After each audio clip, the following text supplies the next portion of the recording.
오늘 우리에게 주신 하나님의 말씀은 창세기 13장 14절에서 18절 말씀입니다. 롯이 아브라함을 떠난 후에 여호와께서 아브라함에게 이르시되 너는 눈을 들어 너 있는 곳에서 북쪽과 남쪽 그리고 동쪽과 서쪽을 바라보라. 보이는 땅을 내가 너와 내 자손에게 주리니 영원히 이르리라. 내가 내 자손이 땅에 티끌 같게 하리니 사람이 땅의 티끌을 능히 셀 수 있을진데 내 자손도 세리라. 너는 일어나 그 땅을 종과 횡으로 두루 다녀보라. 내가 그것을 내게 주리라. 이에 아브라함이 장막을 옮겨 헤브론에 있는 마므레 상수리 풀에 이르러 거주하며 거기서 여호와를 위하여 제단을 쌓았더라. 이것은 하나님의 말씀입니다. 아멘. 감사합니다. 제가 초등학생, 고학년, 중학생 때니까 90년대 초중반 때 있었던 그 TV 프로가 있습니다. 아마 기억하실 것 같은데, 그래 결심했어 이러면서 이 프로그램 기억하시는 분도 있으실 것 같아요. 어떤 거냐면 어떤 특별한 상황을 놓고 드라마로 만들면서 연기를 하다가 주인공이 두 가지 선택의 갈림길에 놓이게 됩니다. 그래서 A라는 선택을 했을 때는 어떤 일이 일어나고 어떻게 이야기가 전개되고 또 어떤 결말이 나오는지, 반대로 B라는 선택을 했을 때에는 또 어떤 일이 생기는지에 대해서 이 두 가지 경우를 다 보여주는 프로그램이 90년대 초중반에 있었습니다. 그 프로그램에서 이제 선택하면은 결과가 달라지는 그런 일들을 많이 보게 되죠. 선택을 하게 됩니다. 그런 것처럼 우리는 살아가면서 수많은 선택을 하게 됩니다. 어떤 연구 결과에 따르면 한 사람이 하루 24시간을 보내면서 선택을 하는 일이 평균적으로 35,000번이 있다고 합니다. 자는 시간을 빼고 이렇게 이제 선택을 하는 시간을 계산을 해보면 한 시간에 보통 2,000번, 그리고 2초에 한 번은 선택을 해야 하는 삶을 살아간다고 합니다. 항상 우리는 선택의 순간에 놓인다라는 것이죠. 실제로 우리는 항상 선택을 하면서 살아가게 됩니다. 인생을 살아가면서도 또 사업적으로도 어떤 업무적으로도 중요한 선택을 해야 하는 순간에 놓이기도 하고요. 뭐 사소한 일 하나하나도 우리는 선택을 하는 삶을 살아가게 됩니다. 오늘 교회에 오실 때도 마찬가지로 선택을 하셨을 겁니다. 어떤 옷을 입을까? 오늘은 조금 일찍 나갈까 말까? 뭘 먹고 나갈까? 아니면 그냥 나갈까? 오늘도 수많은 선택을 하셨을 겁니다. 평소에도 마찬가지죠. 운전을 하시는 분들은 이 길로 갈까? 저 길로 돌아서 갈까? 내가 내비게이션을 따라갈까? 아니면 내가 아는 길로 그냥 내가 갈까? 식사를 준비하실 때에도 오늘은 어떤 메뉴를 준비할까? 뭘 먹을까? 이런 선택들. 우리는 이렇게 살아가면서 수많은 선택을 하고 살아가고 있습니다. 그래서 프랑스의 사르트르라는 철학자는 삶은 선택의 연속이다라고 이야기를 하면서 인생은 B와 D 사이의 C다라고 이야기를 했습니다. B가 이야기하는 것은 버스, 탄생을 이야기하고 D는 데스, 죽음을 이야기합니다. 자, 탄생과 죽음 사이에 C가 있다. 이 C가 과연 무엇일까요? 초이스, 선택입니다. 사람이 태어나면서 죽을 때까지 항상 수많은 선택을 하기 때문에 사르트르는 삶은 선택의 연속이라고 이야기를 하면서 삶의 중간에 C가 항상 존재한다. 초이스가 존재한다라고 이야기를 한 것입니다. 이렇게 우리가 살아가면서 하는 수많은 선택들, 수많은 결정들은 나의 정체성, 내가 무엇을 중요하게 여기는지 적나라하게 우리에게 보여주고 있습니다. 성경 안에도 수많은 선택이 등장하는 것을 우리가 볼 수가 있습니다. 가장 첫 번째, 어쩌면 인류 역사에서 가장 첫 번째 했던 선택이 아담과 하와의 이야기일 겁니다. 뱀이 여자 하와를 유혹했을 때 그 나무를 보니까 굉장히 맛있어 보이고 탐스러워 보이는 그 나무의 열매가 있었습니다. 여기서 선택의 기로에 놓이게 되죠. 이 좋아 보이는 열매, 맛있어 보이는 열매를 뱀의 말을 듣고 먹느냐, 아니면 하나님이 말씀하신 것, 그것을 먹지 말라고 하신 하나님의 말씀을 지키느냐라는 선택의 기로에 하와가 놓였습니다. 그리고 이 선택의 갈림길에서 하와는 선택을 했죠. 하나님 말씀을 지키는 것이 아니라 자기가 보기에도 먹음직스럽고 탐스러워 보이는 그 열매를 먹는 선택을 했고, 그리고 그것을 남편 아담에게도 먹게 하는 선택을 했습니다. 이렇게 아담과 하와도 선택을 하며 살아갔습니다. 마찬가지로 하나님께서도 선택을 하시는 모습을 우리는 볼 수가 있습니다. 하나님이 선택하셨다. 그것은 무엇이냐면 죄인인 우리를 포기하지 않으시는 선택을 하나님께서 하셨다라는 겁니다. 지난주에도 말씀드렸다시피 하나님에게 있어서 쉬운 방법, 하나님 말씀에 불순종한 죄인을 처리하는 데 있어서 가장 쉬운 방법은 리셋. 죄인을 그냥 지워버리고 없애버리고 다시 시작할 수 있는 쉬운 방법이 있으셨습니다. 그렇지만 하나님은 그걸 선택하지 않으셨죠. 하나님은 사람을 포기하지 않으시고 그들을 보호할 방법을 선택하셨습니다. 그 선택의 증거가 바로 가죽옷이었죠. 하나님께서도 이렇게 선택을 하셨다라는 겁니다. 이런 모습에서 죄인인 우리를 포기하지 않으시는 그 하나님의 선택을 우리는 발견할 수가 있습니다. 이런 것처럼 우리 삶에는 선택의 순간이 수없이 다가오게 됩니다.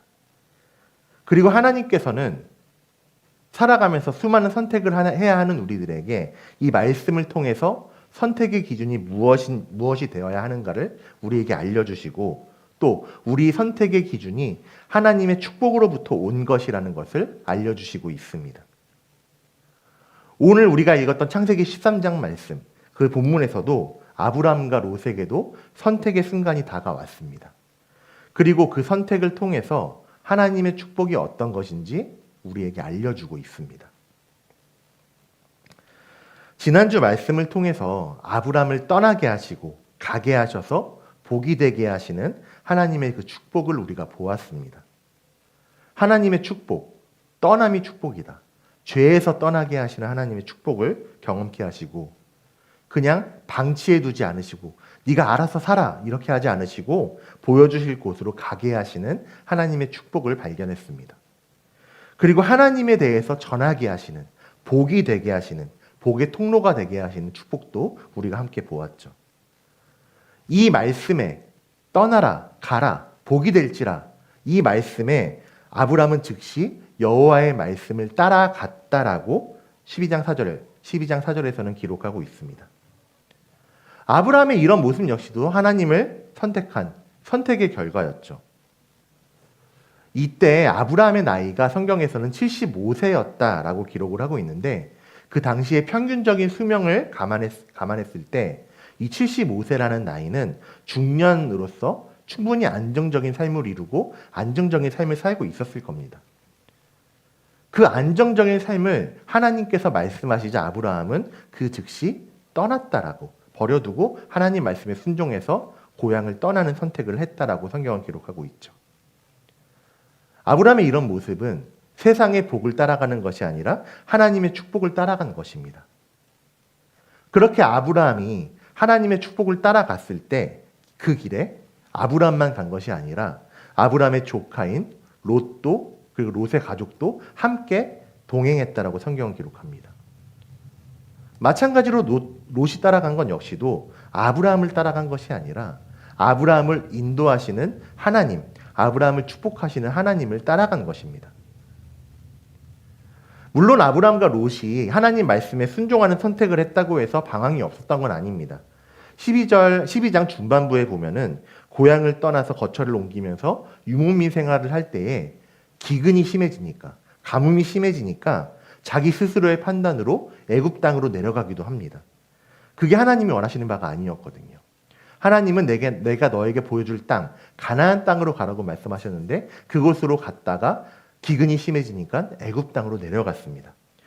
거기서 자기 아내인 사레를 자기의 누이라고 거짓말하기도 하고요. 그 일로 인해서 그 애굽 땅에 큰 재앙이 내려집니다. 그리고 아브라함의 일행은 다시 애굽을 떠나서 자기들이 정착했던 곳 베델과 아이 사이 12장 7절 8절에서 처음 제단을 쌓고 하나님을 예배했던 곳으로 돌아왔습니다. 그런데 이곳에서 한 가지 문제가 생겨납니다. 12장에서 아브라함과 롯이 하나님 말씀에 순종해서 고향을 떠날 때에 그냥 몸만 나간 것이 아니라 모든 소유와 얻은 사람들을 같이 데리고 떠났다라고 기록하고 있습니다. 그리고 13장 2절에서도 아브라함에게 가축과 은과 금이 풍부하였다. 재산이 많았다라고 기록을 하고 있습니다. 자, 이 많은 소유를 이끌고 돌아온 베델과 아이 사이 그 땅은 넓은 장소가 아니었습니다. 그렇기 때문에 많은 가축, 양떼를 방목할 목초지가 부족했습니다. 아브라함이랑 롯 두 사람 모두 목축업을 주로 하는 유목민이었기 때문에 이 살아가는 데 있어서 가장 필요한 것이 가축을 키울 만한 좋은 땅, 목초지가 필요했는데 땅이 좁고 또 부족하다 보니까 아브라함의 가축의 목자, 아브라함의 일을 하는 사람들과 롯의 일을 하는 사람들이 서로 다투기를 시작을 했습니다. 우리 양을 먼저 먹이겠다. 아니다, 우리 양을 먼저 먹여야 한다. 이렇게 다툼이 일어났다고 성경은 기록하고 있고, 더군다나 이곳은 아브라함과 롯만 있는 것이 아니라, 비어있던 장소가 아니라 가나안 사람과 브리스 사람, 원래 살고 있던 원주민들도 살고 있었던 곳이라고 13장 7절에서는 이야기하고 있습니다. 아브라함은 이런 문제가 계속되면은 큰 문제가 될 거라고 생각을 했던 것 같습니다. 그래서 이런 갈등을 해결하고자 롯에게 이렇게 제안을 합니다. 아브라함이 롯에게 이르되 우리는 한 친족이라 나나 너나 내 목자나 네 목자나 서로 다투게 하지 말자. 내 앞에 온 땅이 있지 아니하냐. 나를 떠나가라. 네가 좌하면 나는 우하고 네가 우하면 나는 좌하리라. 서로의 소유, 가축이 많기 때문에 이 시점에서 우리가 서로 분가해서 우리 각자가 거할 곳을 찾자라고 제안을 한 겁니다. 그러면서 롯에게, 조카인 롯에게 네가 먼저 어느 곳으로 갈지를 선택할 수 있도록 합니다. 그리고 이 선택에 따라서 아브라함과 롯의 인생의 방향이 서로 다른 곳으로 향하게 됩니다. 먼저 롯의 행동을 좀 볼까요? 아브라함의 이 제안 후에 롯이 가장 먼저 한 행동이 10절에 기록되어 있습니다. 10절 말씀에서는 이렇게 롯이 행동했다고 기록하고 있는데요. 이에 아브라함이 이야기를 하니까 이에 롯이 눈을 들어 요단 지역을 바라보았다라고 기록을 하고 있습니다. 얼핏 보기에는 특별한 문제가 되지 않는 것 같습니다. 아브라함이 먼저 제안을 했고 그 먼저 제안한 제안에 따라서 롯이 눈을 들어서 땅을 바라본 것처럼 보입니다. 그렇지만 이 모습에는 한 가지 중차대한 잘못이 있습니다. 무엇이냐면 선택의 주체가 롯 자신이었다는 겁니다. 앞서 말씀드렸다시피 롯은 아브라함을 따라서 고향을 떠났죠. 그리고 그것은 아브라함을 따라 떠난 것이 아니라 아브라함을 인도하시는 하나님을 따라 떠난 것입니다. 12장에서 아브라함과 롯이 고향을 떠날 수 있었던 것은 아브라함에게 말씀하신 하나님의 그 말씀이 있었기 때문에 떠날 수 있었습니다. 그렇기 때문에 13장에서의 이 선택, 어느 곳으로 갈지 선택하는 이 선택도 마찬가지여야 했습니다. 선택의 기로에 있을 때 롯이 가장 먼저 했어야 하는 행동은 하나님의 음성, 하나님의 말씀을 듣는 것이 첫 번째여야 했습니다. 그렇지만 10절에서 롯이 아브라함의 제안을 듣자마자 가장 먼저 한 일은 눈을 들어 자기의 눈을 들어서 요단 지역을 바라본 것이다라고 기록하고 있습니다. 롯이 보기에는 자기가 보기에 어디가 가장 살기 좋은 땅인가, 어디가 내 가축, 내 소유를 키우기 가장 좋은 곳인가를 자기가 먼저 바라보고 판단했다는 겁니다. 롯이 이런 모습은 롯이 선택의 기준은 세상의 기준이었고 자기의 눈, 자기의 생각이 기준이었습니다. 롯의 이런 모습을 통해서 롯은 아브라함을 비롯해서 자기를 인도한 하나님을 잊어버리고 있었다는 것을, 하나님을 망각하고 있었다는 것을 볼 수가 있습니다. 아브라함을 인도하시는 하나님을 따라갔다? 그것은 롯도 그 하나님의 축복의 발걸음을 시작한 것이었습니다. 자신의 소유가 많아진 것, 고향의 갈대아 우르를 떠날 때부터 그 소유를 지금까지도 유지할 수 있었던 것은 하나님의 은혜와 축복이었는데 롯은 어느 순간부터 그 사실을 잊어버린 것입니다. 그 사실을 기억하지 못하고 잊어버렸기 때문에 이 중요한 선택의 기로에 있어서 롯은 자기가 보기에 좋은 곳으로, 세상적인 기준으로 결정한 것입니다. 판단하기 위해서 하나님께 묻고 하나님의 말씀을, 하나님의 은혜를 구하는 것이 아니라 그냥 자기의 눈을 들어서 자기가 바라본 것입니다.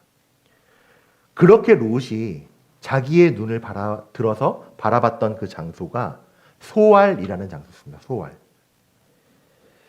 아까도 말씀드렸지만 가축을 키우기 위해서는 물이 넉넉하고 풀밭이 많아야 했습니다. 롯이 볼 때에는 그 소알이라는 지역이 그 조건을 모두 부합하는 굉장히 좋은 땅이었습니다. 그런데 성경에서는 이 소알 지역이 소돔과 가까운 곳에 위치하고 있었다라고 기록하고 있습니다. 소돔과 고모라가 어떤 곳이었죠? 아마 믿지 않는 사람들도 소돔과 고모라에 대해서는 한 번쯤은 다 들어봤을 거라고 생각을 합니다. 이 소돔과 고모라는 그 사람들의 패역한 모습, 너무나 타락한 그 죄로 인해서 하나님께서 훗날 유황과 불을 비같이 내려서 그 땅을 멸망시킨 곳들입니다. 물론 롯이 이 순간에 그 땅을 바라볼 때에는 이런 심판이 있기 전이니까 굉장히 좋은 땅이었습니다. 굉장히 비옥한 땅이었습니다. 10절 중반부에서도 그 소알 땅이 여호와의 동산 같고 애굽 땅과 같았다라고 이야기를 하고 있습니다. 굉장히 좋은 땅이었다라는 것이죠. 그렇지만 이미 그 소알과 가까이 있는 소돔 그리고 고모라는 롯이 그 땅을 바라보기 전부터 죄악이 가득한 땅이었고 그 영향이 퍼져나가고 있었습니다. 그 땅들은 성적으로 너무 타락해서 동성애가 만연한 곳이었고 또 도덕적으로도 타락하고 부패한 곳이었습니다. 13장 13절에서 그 사실을 알려주고 있는데 이렇게 이야기합니다. 소돔 사람은 여호와 앞에 악하며 큰 죄인이었더라. 롯이 이미 그 땅을 선택할 때부터 악한 사람들이 있었고 너무나 큰 죄인이 많았다라고 이런 이야기를 하고 있습니다. 그 땅의 현실을 보여주고 있는 거죠. 그런데 롯은 그 소알 지역을 선택하면서 그곳에서 옮기면서 소돔까지 그 거주지를 이르렀다라고 기록을 하고 있습니다. 롯의 이런 모습을 통해서 롯의 선택이 하나님이 기준이 아니었다라는 것을 볼 수가 있습니다. 하나님의 인도하심이 아니라 그냥 자기가 판단해서 내가 판단하기에 이 땅이 가장 좋아 라고 선택을 하면서 자기 눈이 가려져서 뭐가 옳고 뭐가 그른지도 판단하지 못한 것입니다. 어떤 목사님은 롯의 이런 모습에 대해서 이렇게 이야기를 하셨는데 롯이 은혜에 대한 인식이 없었기 때문이다. 하나님의 은혜에 대한 인식이 없었기 때문이다라고 설명하기도 했습니다. 지금까지 롯이 지내왔던 것, 지금까지 살아왔던 것이 모두 다 하나님의 은혜로 살아왔던 것인데 그거를 기억하지 못하니까 그거를 잊어버리니까 자기가 보기에 그냥 좋은 곳, 세상적인 기준에 좋고 비옥한 땅으로 세상적인 기준으로 판단하고 그곳으로 갔다라는 겁니다. 이러한 롯의 모습처럼 하나님의 말씀, 하나님의 인도하심, 하나님의 은혜가 아니면 그 어느 누구라도 올바르게 선택을 할 수가 없다는 것을 우리는 이 모습을 통해 볼 수가 있습니다. 하나님이 그 삶의 중심이 없다라면은, 하나님이 삶의 중심이 안 계시다라면은 그 선택은 결국에는 잘못된 방향으로 가게 됩니다. 아무리 겉으로 보기에는 그럴듯하고 아무리 겉으로 보기에는 합당해 보일지라도 설령 그렇다 할지라도 그것이 선택의 기준이 되어서는 안 된다라고 이야기를 해주고 있습니다. 비행기, 특히 전투기를 조종하는 비행사들이 하는 이야기가 있습니다. 전투기를 조종할 때에는 자기가 바라보는 풍경, 자기의 눈보다 계기판을 더 믿는다라고 합니다. 왜냐하면 비행을 할 때에 눈이 착시 현상을 일으킨다고 해요. 그래서 내가 보는 것보다 더 높게 보거나 아니면 더 낮게 봐서 자기가 비행하는 위치보다 그런 착각하는 일이 있기 때문에 자기 눈을 믿으면 사고가 일어난다는 겁니다. 그래서 자기가 보는 것을 의지하는 것이 아니라 계기판을 보면서 비행을 한다라고 합니다. 이런 것처럼 우리들은 내 시선, 내 생각, 그리고 세상의 기준과 세상의 판단이 아니라 우리 삶의 계기판을 보면서 바라보고 의지해야 합니다. 우리 삶의 계기판, 과연 그게 뭘까요? 바로 하나님의 말씀. 하나님의 말씀이 바로 우리 삶의 계기판입니다. 하나님께서는 우리에게 이 말씀을 통해서 우리가 다른 곳으로 빠지지 않고 잘못 착각하지 않고 하나님을 선택하게 하는 선택의 축복을 우리에게 주셨습니다. 이제 아브라함의 모습을 통해서 그 선택의 축복이 어떤 것인지를 우리가 보기를 소망합니다. 14절 말씀에서는 롯이 떠난 후에 여호와께서 아브라함에게 이르시되 하나님께서 아브라함에게 말씀하셨다라고 기록을 하고 있습니다. 이 말씀을 오해하면은 아니 하나님은 롯에게는 왜 말씀하지 않고 아브라함에게만 말씀하시냐? 왜 아브라함을 편애하시냐? 이렇게 오해할 수가 있는데 그렇지만 이것은 아브라함에게만 말씀하신 것이 아닙니다. 앞서 우리가 나누었던 것처럼 롯에게는 하나님의 은혜를 인식하지 못했기 때문에 하나님의 은혜를 망각했기 때문에 자기 눈에 보이는 것이 기준이 되었습니다. 그렇기 때문에 하나님 말씀을 듣거나 하나님의 뜻을 구하지 않은 채 가장 먼저 착각을 해서 좋은 땅, 사실은 좋다고 여겨지는 땅이죠. 그 좋다고 여겨지는 곳으로 들어갔습니다. 그렇지만 아브라함의 선택의 기준은 세상의 기준이 아니라 오직 하나님의 말씀이 기준이었습니다. 하나님은 아브라함의 삶을 통해서 그것을 경험하게 하셨습니다. 고향인 갈대아 우르, 편안 안정적으로 살고 있던 그 시기에 그 고향인 갈대아 우르를 떠날 때에도 하나님의 말씀을 듣고 아브라함은 움직였습니다. 자기의 판단으로 애굽으로 그냥 멋대로 들어가는 그런 잘못을 범한 후에 돌이켜 나올 수 있었던 것도 자기가 판단하기에 이게 아니야 그게 아니라 하나님이 기준이었기 때문에 깨닫고 돌이킬 수 있었던 겁니다. 가장 먼저 자기의 눈을 들어서 바라보았던 롯과는 달리 아브라함은 가장 먼저 하나님 말씀을 듣게 됩니다. 같이 한번 보실까요? 롯이 아브라함을 떠난 후에 여호와께서 아브라함에게 이르시되 뭐라고 말씀하시죠? 너는 눈을 들어 너 있는 곳에서 북쪽과 남쪽 그리고 동쪽과 서쪽을 바라보라. 보이는 땅을 내가 너와 내 자손에게 주리니 영원히 이르리라. 하나님께서 이렇게 말씀하십니다. 똑같이 보라 말씀하시죠. 그렇지만 먼저 아브라함에게 말씀하시고 그가 듣게 하셨습니다. 롯과 아브라함 모두 눈을 들어서 바라봤지만 롯의 행동은 자기의 판단과 의지를 통해서 바라본 것에 비해서 아브라함은 하나님의 말씀을 의지하고 하나님 말씀에 의한 순종의 바라봄이었습니다. 롯과는 달리 아브라함의 행동의 선택의 기준은 하나님이었습니다. 아브라함이 이런 선택을 할 수 있었던 이유가 무엇일까요?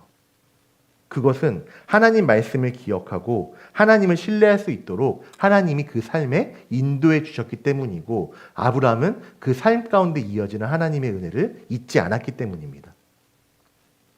아브라함에게 하신 하나님의 약속, 내가 너로 큰 민족을 이루고 내게 복을 주어 내 이름을 창대하게 하리라.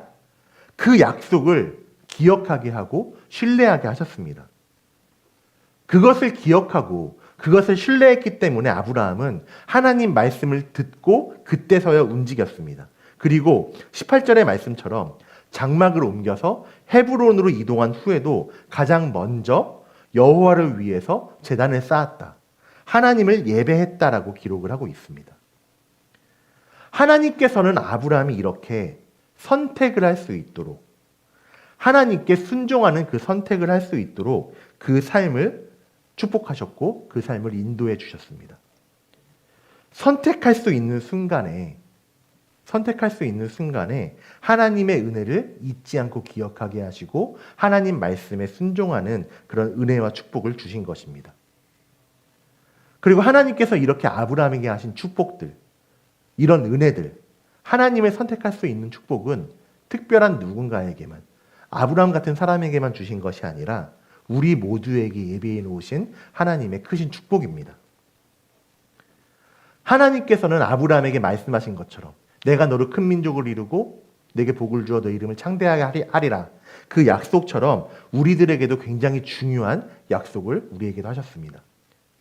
그 약속이 무엇이냐면 하나님이 세상을 이처럼 사랑하사 독생자를 주셨으니 이는 그를 믿는 자마다 멸망하지 않고 영생을 얻게 하려 하심이라. 이 말씀, 복음이라고 하죠. 복음은 하나님의 선포이자 하나님의 약속입니다. 우리를 향하신 하나님의 약속의 말씀입니다. 그리고 우리를 향하신 하나님의 축복의 말씀입니다.